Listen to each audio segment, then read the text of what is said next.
खुलुमबाय। गोजोन फुंबिलिनि गासैबो बड'लेण्ड बुब्लिनि अनसायगिरिफोरखौ बरायग्रोबाय। दिनै 12 आगस्ट मंगलबारनि फान्जामुथिखौ फरायथिनो लादों आं उदांस्रि मुसाहारिया। फान्जामुथिनि गिबियाव दं मेष राशि।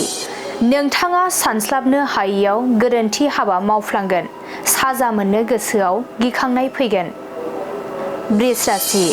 नोंथाङा फालांगि खालामोब्ला मुलाम्फा गोनां सान जागोन, रां रुफा आरजिना लानो हागोन। मिथुन राशि।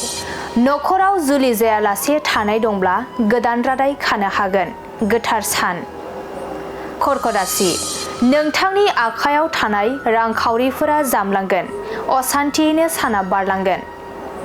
सिंह राशि। गोसोनि साननाय हनायफोरा फैमाल थांगोन, दुखु दाहाजोंनो साना बारलांगोन। कन्या राशि।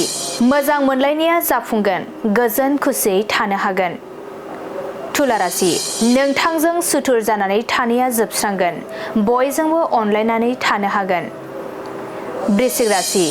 देहायाव हरखाबै सानाय सुनाय सोमजिनो हागौ, जानाय लोंनायाव सांग्रां जाना थानांगोन। धनु राशि। नोंथांनि जिउनि थांखिखौ जाफुंहोनायाव गोबां खस्थ' मोननांगोन, गोबां नाजाथाबनांगोन। मकर राशि। समाजनि बायदि मोजां हाबा मावनो खाबु मोनगोन, रायजो राजाफोरजों सनमान होजागोन। कुम्भ राशि। नोंथांनि जाफुंसारनायखौ सुथुरा हिन जागोन, सुथुरा नोंथांखौ नाख्रेबनो नाजागोन।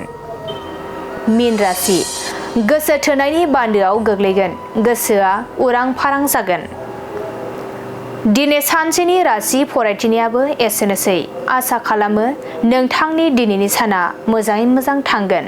बेखौ बड'लेण्ड बुब्लि नखरनिफ्राय मिजिंथिबाय। गोजोन्थों।